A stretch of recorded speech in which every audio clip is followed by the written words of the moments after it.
Graça e paz, meus irmãos. Eu me chamo Eduardo Oliveira e eu quero começar esse vídeo de uma forma diferente dessa vez, trazendo o título da meditação deste vídeo, que se intitula Cuidado, não se prive da graça de Deus.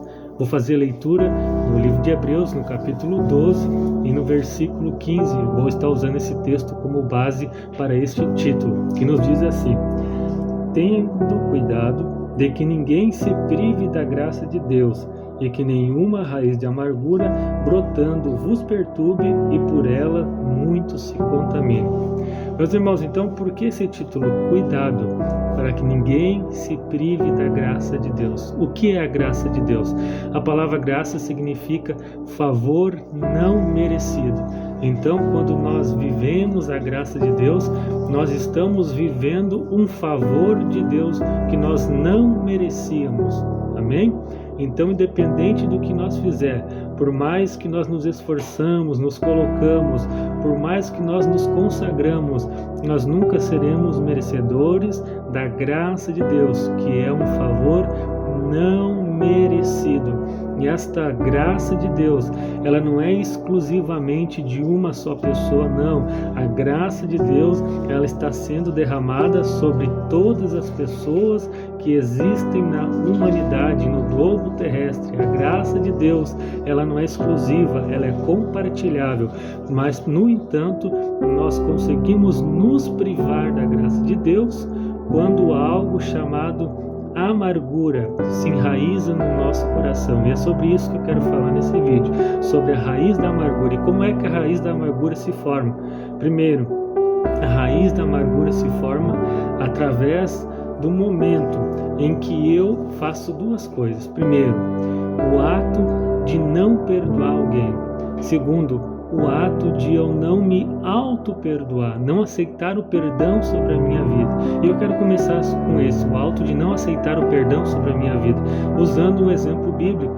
Quando nós vemos dentro do texto bíblico Jesus no Getsemane, e Judas, um dos seus discípulos, está vindo junto com os soldados porque havia lhe traído, Jesus sabia que Judas ia lhe trair, tanto é que Jesus revelou isso uma noite antes na Santa Ceia, que um deles ia trair Jesus, mas isso fazia parte do propósito para que Jesus viesse cumprir a sua missão aqui na terra, pagando o nosso pecado na cruz do Calvário.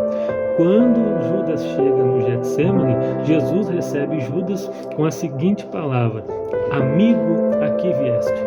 Quando Jesus expressa essa palavra, amigo, a palavra de Jesus, amigo, ela não foi uma palavra cínica, dissimulada. Jesus não estava sendo irônico, porque ele sabia que Judas ia trair, mas aquela palavra, amigo, aqui vieste, era uma palavra com amor que preenchia o coração com o perdão. Mas se nós olharmos, nós vemos que Judas, ele não conseguiu se auto-perdoar, porque se nós olharmos dentro da palavra, Pedro também negou Jesus 3 vezes, e após a ressurreição de Jesus, Pedro continuou sendo discípulo de Jesus e foi um dos maiores pregadores. A primeira mensagem de Pedro, após a descida do Espírito Santo, Pedro ganhou mais de 3.000 almas na sua primeira mensagem, depois de ter traído Jesus e depois de ter recebido o perdão de Jesus. Então, quando Jesus expressa a seguinte frase para Judas, amigo, ele está dizendo: eu te perdoo. O tom dessa fala, que Jesus não é dissimulado, ele é justo, ele é puro, ele é santo, era para encher o coração de Judas com perdão. O propósito ia continuar se encaminhando, mas o que aconteceu? Judas não conseguiu se auto-perdoar e veio tirar a sua própria vida. E o que nós aprendemos com isso acontece muito nos dias em que estamos vivendo. As pessoas não conseguem se auto-perdoar por alguma coisa que fizeram no passado, não importa qual coisa for, mas a pessoa muitas vezes não consegue se auto-perdoar, aquilo vai se enraizando no coração, aquela falta de se auto-perdoar, de não aceitar o perdão, a graça de Deus na sua vida, e a pessoa vai cada vez mais se aprofundando na sua tristeza, e isso começa adoece espiritualmente, psicologicamente e acaba agravando na saúde física da pessoa, formando muitas vezes até um quadro depressivo.